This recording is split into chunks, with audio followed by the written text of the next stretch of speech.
चैत्र नवरात्र के साथ आज से हिंदू नव वर्ष का शुभारंभ हो गया है। नवरात्र के पहले दिन जहां पूरे देश में देवी उपासना का माहौल है, शिमला के ऐतिहासिक काली बाड़ी मंदिर में आस्था का विशेष उत्साह देखने को मिल रहा है। सुबह से ही मौसम खराब रहने के बावजूद श्रद्धालुओं की भारी भीड़ मंदिर में उमड़ी। दूर दराज से आए भक्तों ने माता के दर्शन कर विधि विधान से पूजा अर्चना की और परिवार तथा समाज की सुख समृद्धि की कामना की। मान्यता है कि इस दिन मां की उपासना से जीवन में स्थिरता, शक्ति और सकारात्मक ऊर्जा का संचार होता है।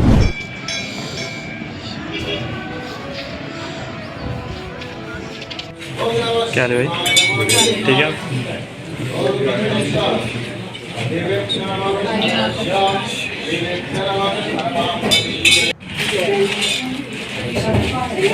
बोलो नहीं रखना था, फिर यहाँ लगेगा ना। एक सब यहाँ के लोगे तो फिर घर क्या ले जाओ? हमें तो सिस्टम होता है, एक तो कोई ना कोई ले जाओ।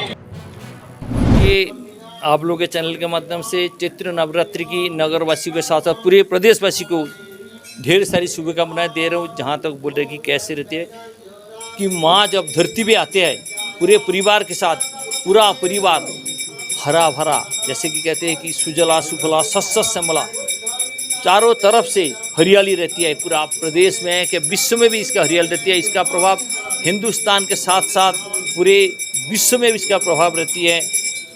और पूजा की जो बात कर रहे हैं, पूजा विधिवत रूप से षोडश प्रचार में एक प्रचार होती है जी, अलग अलग प्रचार होती है। जैसे नित्य पूजा होती है वो पंचोपचार में होती है, 10 प्रचार होती है, षोडश प्रचार। लेकिन आज का जो दिन है विशेष पूजा से षोडश प्रचार में माँ के पूजा अर्चना होगा। और 10 महाविद्या के जो पहले रूप है शैलपुत्री के नाम से जाना जाता है, उनके पूजा विधिवत रूप से करने के लिए पंडित जी आसन में विराजमान है।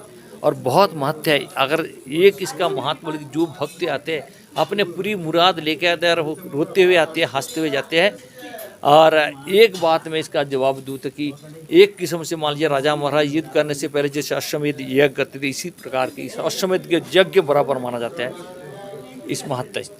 अमूमन देखा जाए जैसे कि मौसम खराब की वजह से भीड़ों में थोड़ा सा कमी आई है, लेकिन जैसे मौसम खुला है तो लोगों के भीड़ लगा हुआ है। तो इसी तरह से जिस तरह से मौसम ठीक रहेंगे लोगों के आना जाना भी बढ़ते रहेगा। ये छुट्टी वाला दिन होते तो तब भी और भीड़ होता, लेकिन आज का ये वीकडे है, इस कारण थोड़ा सा अभी लोग दफ्तर में चले गए हैं।